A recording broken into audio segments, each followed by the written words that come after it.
Nous sommes ici maintenant dans la deuxième leçon, rôle et description des ingrédients. Dans la soupe caustique, quel est son rôle ici? C'est elle qui initie et déclenche la réaction de saponification. Cette réaction qui va conduire plus tard à l'obtention de notre savon. Les deux huiles, l'huile palmiste et l'huile de palme, avant de les utiliser, on va d'abord les mélanger. Et quand on les mélange, elles ont un seul rôle, qui est de faire continuer la réaction de saponification, entre-temps déclenchée par notre soude caustique, et de l'achever toujours pour qu'on obtienne notre savon. L'huile de palme, elle particulièrement, elle a deux rôles. Et quels sont ces deux rôles-là? Premier rôle, c'est elle qui permet à notre savon de résister à l'eau. Si on se lave avec le savon plusieurs fois et que cela ne se décompose pas, c'est l'huile de palme qui est responsable de ça. Le deuxième rôle et le plus important, c'est elle qui permet de donner une couleur à notre savon. Vous avez déjà vu sur le marché qu'il y en a de toutes les couleurs maintenant, jaune, beige, jaune clair, jaune fluo.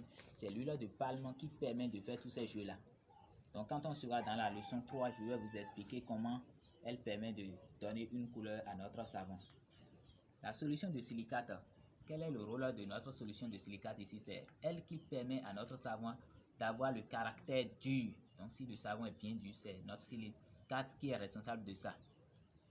Deuxième rôle le plus important, c'est notre solution de silicate qui permet à ce que notre savon produise assez de mousse.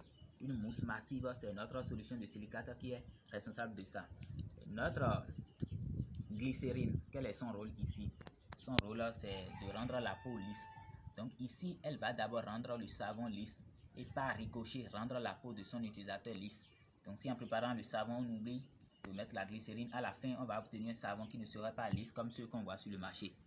Notre essence parfum citronnelle, quel est son rôle ici? C'est elle qui permet de donner une très bonne odeur, sinon l'odeur palmida à notre savon. Si en préparant le savon, vous oubliez de mettre notre essence parfum citronnelle, vous allez obtenir à la fin un savon inodore, un savon qui ne va même pas vous attirer. Donc ici, c'est la moule. On a opté pour cette moule pour donner une forme à notre savon. Vous pouvez utiliser la moule de votre choix, une moule en bois, en fer. On verra tout ça avec la fabrication des autres savons.